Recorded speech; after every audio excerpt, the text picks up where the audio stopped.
Operation theatre and anaesthesia technology മീഡിയയിലെ പുതിയൊരു വീഡിയോയിലേക്ക് എല്ലാവർക്കും വെൽക്കം. അപ്പോൾ ഇന്നത്തെ നമ്മുടെ ടോപ്പിക് എന്ന് പറയുന്നത് ഒരു റിക്വസ്റ്റഡ് വീഡിയോ ആണ്, anatomy of trachea and bronchial tree. അപ്പോൾ നമുക്ക് ടോപ്പിക്കിലേക്ക് പോകാം. ഫസ്റ്റ് പോയിന്റ് എന്ന് പറയുന്നത് the trachea or wind pipe is A wide fibro cartilaginous about 11 to 12 centimeter long.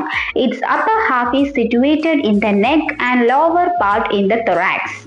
Wind pipe അല്ലെങ്കിൽ ട്രക്കിയ രണ്ടും ഒന്ന് തന്നെയാണ്, രണ്ട് പേരിൽ നമുക്ക് പറയാവുന്നതാണ്. ഇതെന്ന് പറയുന്നത് വൈഡ് ഫൈബ്രോ കാർട്ടിലേജിനസ് ആയിട്ടുള്ളതാണ്. അത് എത്ര സെന്റിമീറ്റർ ലോങ് ആണെന്നാണ് പറഞ്ഞിരിക്കുന്നത്. 11 to 12 സെന്റിമീറ്റർ ലോങ് ആണ്. ഇത് ജസ്റ്റ് നോട്ട് ചെയ്ത് വെക്കാം, ബിക്കോസ് വൈവേക്ക് ചിലപ്പോൾ ചോദിക്കാനുള്ള ചാൻസ് ഉണ്ട് ട്രക്കിയയുടെ ലെങ്ത് എത്രയാണെന്നുള്ളത്. അപ്പോൾ 11 to 12 സെന്റിമീറ്റർ ആണ് എന്നുള്ളത് നോട്ട് ചെയ്ത് വെക്കാം. Then its upper half is situated on the neck. നമ്മുടെ കഴുത്തിന് മേലെയാണ് ഇതിന്റെ അപ്പർ ഹാഫ് സിറ്റുവേറ്റ് ചെയ്യുന്നതും lower part in the thorax, lower part തൊറാക്സിലോട്ടുമാണ് സിറ്റുവേറ്റ് ചെയ്യുന്നത്. ഇതാണ് ഫസ്റ്റ് പോയിന്റിലൂടെ പറഞ്ഞിരിക്കുന്നത്. ദെൻ സെക്കൻഡ് പോയിന്റ് എന്ന് പറയുന്നത് it extends as the continuation of larynx and ends at the level T4 and T5 by dividing into right and left principal bronchi. ഇനി ഇത് എങ്ങോട്ടേക്കാണ് extend ആയിരിക്കുന്നത് എന്നതാണ് പറയുന്നത്. നമ്മുടെ ലാരിൻസിന്റെ കണ്ടിന്യൂവേഷൻ ആയിട്ട് ഇത് എക്സ്റ്റെൻഡ് ചെയ്യുന്നുണ്ട്, അതായത് C6 വെർട്ടിബ്രയുടെ താഴെയായിട്ട്. And ends at the level T4 and T5, അതായത് എവിടെയാണ് എൻഡ് ചെയ്യുന്നത് എന്നാണ് പറഞ്ഞിരിക്കുന്നത്. T4 and T5 എൻഡ് ചെയ്യാണ് ചെയ്യുന്നത്. അവിടെ നിന്നും റൈറ്റിലേക്കും ലെഫ്റ്റിലേക്കും ഇത് ഡിവൈഡ് ചെയ്യാണ് ചെയ്യുന്നത്. അതിനെയാണ് പ്രിൻസിപ്പൽ ബ്രോങ്കി എന്ന് പറയുന്നത്. നിങ്ങൾ എക്സാമിന് എഴുതുമ്പോൾ പ്രിൻസിപ്പൽ ഓക്കെ, അതിന്റെ സ്പെല്ലിങ് മാറിപ്പോകരുത്. PAL ആണ്, PLE അല്ല. അത് ശ്രദ്ധിച്ചോളണം. പലർക്കും മിസ്റ്റേക്ക് പറ്റിയിട്ടുണ്ട്. ആ ഒരു ചെറിയ മിസ്റ്റേക്ക് കാരണം മാർക്ക് പോയവരുമുണ്ട്. അതുകൊണ്ടാണ് ഇത് എടുത്ത് പറഞ്ഞിരിക്കുന്നത് കേട്ടോ. Then next point എന്ന് പറയുന്നത് trachea consists of incomplete C-shaped cartilaginous rings made up of hyaline cartilage. ട്രക്കിയയുടെ ഷേപ്പ് ആണ് പറയുന്നത്. ട്രക്കിയ എന്ന് പറയുന്നത് ഇൻകംപ്ലീറ്റ് ആയിട്ടുള്ള ഒരു C-shaped cartilaginous rings ആണ് അതിനുള്ളത്. ഉണ്ടാക്കിയിരിക്കുന്നത് ഹൈലൈൻ കാർട്ടിലേജ് ഉപയോഗിച്ചുകൊണ്ടാണ്. ഇതിലെ ഓരോ പോയിന്റ്സും പഠിക്കുന്ന സമയത്ത് ഫസ്റ്റ് ട്രക്കിയയുടെ പിക്ചർ വരച്ചു വെക്കുക. ഒരു പേപ്പറിൽ ട്രക്കിയയുടെ സ്കെച്ച് ഡയഗ്രാം വരച്ചു വെക്കുക. എന്നിട്ട് ഈ ഓരോ പോയിന്റ്സും അതിൽ അടയാളപ്പെടുത്തി പഠിക്കാട്ടോ. അതുകൊണ്ട് നമുക്ക് അനാട്ടമി മറന്നു പോകാതിരിക്കാൻ ഹെൽപ്ഫുൾ ആയിരിക്കും. കാരണം നമുക്ക് അറിയുന്ന കാര്യമാണ്. അനാട്ടമി നമ്മൾ പഠിക്കുന്ന സമയത്ത് നമുക്ക് ഈസി ആയിട്ട് തോന്നും, നമുക്കെല്ലാം മനസ്സിലാവുന്നുണ്ടായിരിക്കും. ബട്ട് നമ്മളിത് റിവൈസ് ചെയ്യുമ്പോൾ നമുക്ക് ഒന്നും ഓർമ്മ വരില്ല. അത് പലരുടെയും പ്രശ്നമായിട്ട് കണ്ടിട്ടുള്ള കാര്യമാണ്. അപ്പോൾ നിങ്ങൾ അത് കാണാപ്പാഠം ഒരിക്കലും പഠിക്കരുത്. അനാട്ടമി പഠിക്കുമ്പോൾ നിങ്ങൾ ഡയഗ്രാം വരച്ചു വെക്കുക. വരച്ചു വെച്ചതിന് ശേഷം അതിൽ ഓരോന്നും പോയിന്റ് ആയിട്ട് എഴുതി പഠിക്കുക. പാർട്സ് എഴുതി പഠിക്കുക. അവിടെ ആ പാർട്സ് എന്ത് ഹെൽപ്പാണ് ആ ഒരു ഭാഗത്ത് ചെയ്യുന്നതെന്ന് പഠിക്കുക. അങ്ങനെ പ്രാക്ടിക്കലായിട്ട് അത് പഠിക്കാൻ ശ്രമിച്ചാൽ മാത്രമേ നമുക്ക് അനാട്ടമി മനസ്സിലാക്കി പഠിക്കാൻ വേണ്ടി സാധിക്കുകയുള്ളൂ. പലരുടെയും പ്രശ്നമാണ് അനാട്ടമി മറന്നു പോകുന്നു എന്നുള്ളത്. അത് കാണാപ്പാഠം പഠിക്കുന്നത് കൊണ്ടുള്ള ബുദ്ധിമുട്ടാണ്. അത് ചെയ്യാതിരിക്കുക കേട്ടോ. ഇനി നെക്സ്റ്റ് പോയിന്റ് എന്ന് പറയുന്നത് the rings are about 16 to 20 in number and make the tube convex anterolaterally. Rings, എത്ര റിങ്സ് ആണ് ട്രക്കിയയിലുള്ളത്? ട്രക്കിയയുടെ പിക്ചർ എടുത്ത് നോക്കിയാൽ കാണാൻ സാധിക്കുന്നതാണ്. C-ഷേപ്ഡിലേക്ക് ഇൻകംപ്ലീറ്റ് ആയിട്ടുള്ള C-ഷേപ്ഡ് ആണെന്ന് നമ്മൾ ഓൾറെഡി പറഞ്ഞു. അപ്പൊ അതിൽ എത്ര ഇൻകംപ്ലീറ്റ് C-ഷേപ്ഡിലുള്ള റിങ്സ് ഉണ്ടെന്ന് നോക്കാം. 60 to 20 നമ്പറിൽ വരുന്ന റിങ്സ് ഉണ്ടാകും. ഓക്കെ, അത് എങ്ങനെയാണ് ഇരിക്കുന്നത്? കോൺവെക്സ് ആൻഡറോ ലാറ്ററലി ആയിട്ടാണ് ഇരിക്കുന്നത്. ഇങ്ങനെ പഠിച്ചു വെക്കാട്ടോ. അപ്പോൾ നിങ്ങൾക്ക് കുറെ കാര്യങ്ങൾ വേർഡ്സ് ഓർമ്മ നിൽക്കും. എക്സാമിന് ആ ഓർമ്മ വരുന്നത് വെച്ച് നമുക്ക് സ്വന്തമായിട്ട് സെന്റൻസ് എഴുതാനും സാധിക്കുന്നതായിരിക്കും. The next point എന്ന് പറയുന്നത് posteriorly there is a gap which is closed by fibroelastic membrane and by trachealis muscle. Posteriorly ഇതിലൊരു ഗ്യാപ്പ് ഉണ്ട്. അത് ക്ലോസ് ചെയ്യുന്നത് fibro elastic membrane and by trachealis muscle. ഇത് രണ്ടും ഉപയോഗിച്ചാണ് നമുക്കുള്ള ആ പോസ്റ്റീരിയർ ഗ്യാപ്പിനെ ഫിൽ ചെയ്യുന്നത്. ഇനി നമ്മൾ പറയാൻ പോകുന്നത് ബ്രോങ്കിയൽ ട്രീയെ പറ്റിയിട്ടാണ്. ഫസ്റ്റ് പോയിന്റ് എന്ന് പറയുന്നത് the trachea divides into two primary bar principal bronchi ഈ one for each lung. Okay, നമ്മൾ ഈ ബ്രോങ്കിയൽ ട്രീ പിന്നെയും ട്രക്കിയയിൽ നിന്നും ഡിവൈഡ് ആയിട്ട് ഓരോ ലെങ്സിലേക്കും ഡിവൈഡ് ചെയ്ത് പോകുന്നുണ്ട്. അതിനെ പറ്റിയാണ് ഇനി നമ്മൾ പറയാൻ പോകുന്നത്. The right principal bronchus is shorter, wider and more in line with trachea. So the inhaled particles tend to pass more frequently to the right lung.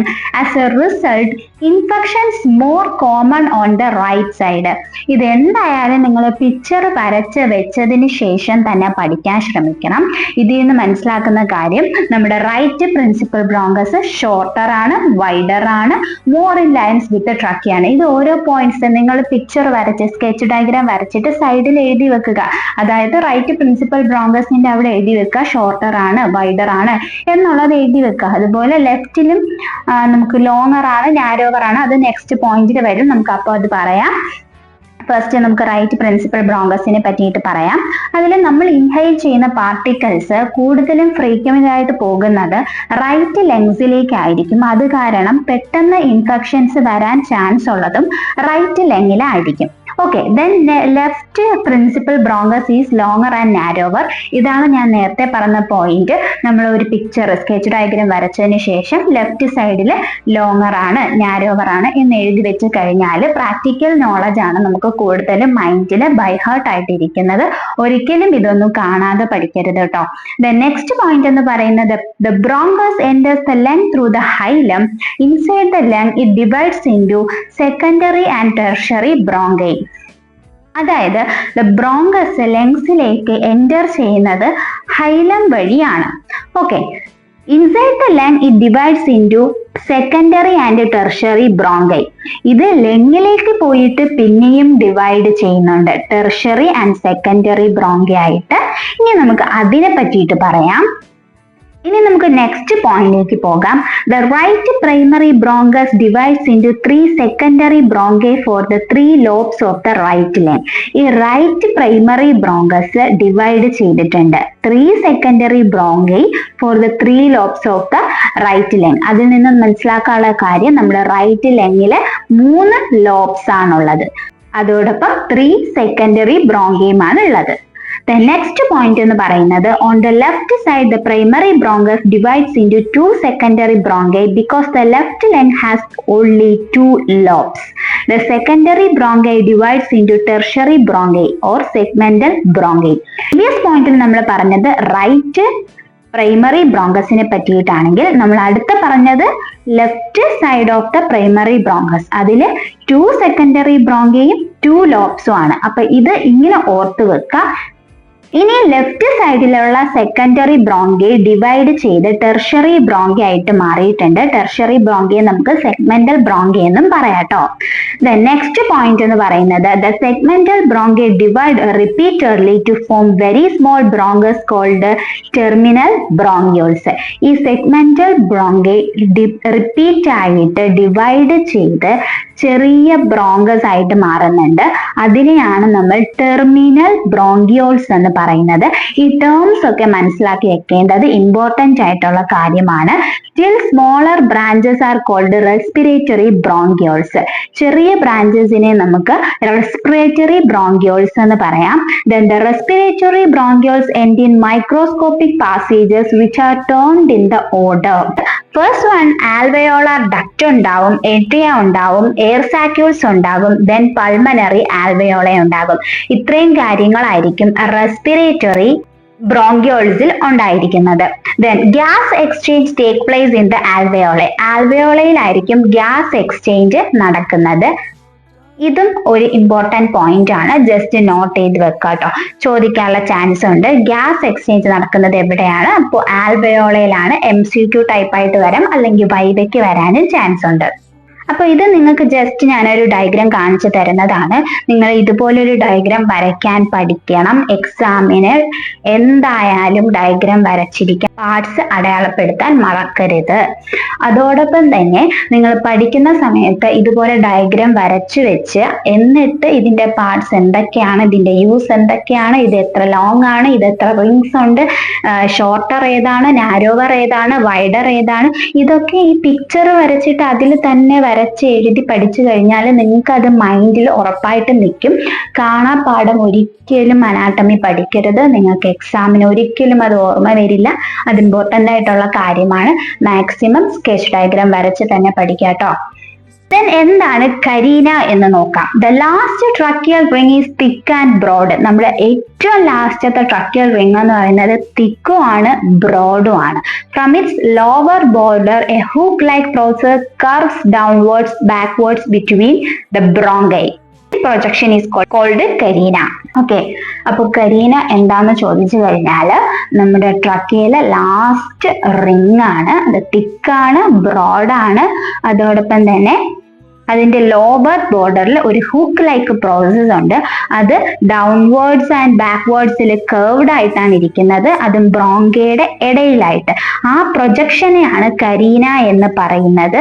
അപ്പൊ നിങ്ങൾ പിക്ചർ വരയ്ക്കുമ്പോൾ അതിൽ കരീന അടയാളപ്പെടുത്തി പഠിച്ചു കഴിഞ്ഞാൽ ഇന്നതാണ് കരീന, ഇന്ന സെന്റൻസിൽ നമുക്ക് അത് എഴുതാൻ പറ്റും. ഓക്കെ, അങ്ങനത്തെ രീതിയിൽ വേണം നമ്മൾ അനാട്ടമി പഠിക്കാനായിട്ട്.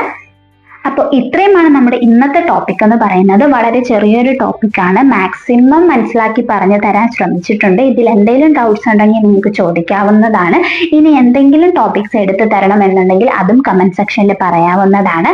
മറ്റൊരു വീഡിയോ ആയിട്ട് ഉടനെ തന്നെ കാണാം. അതുവരേക്കും ഓക്കെ, ബൈ, താങ്ക് യു.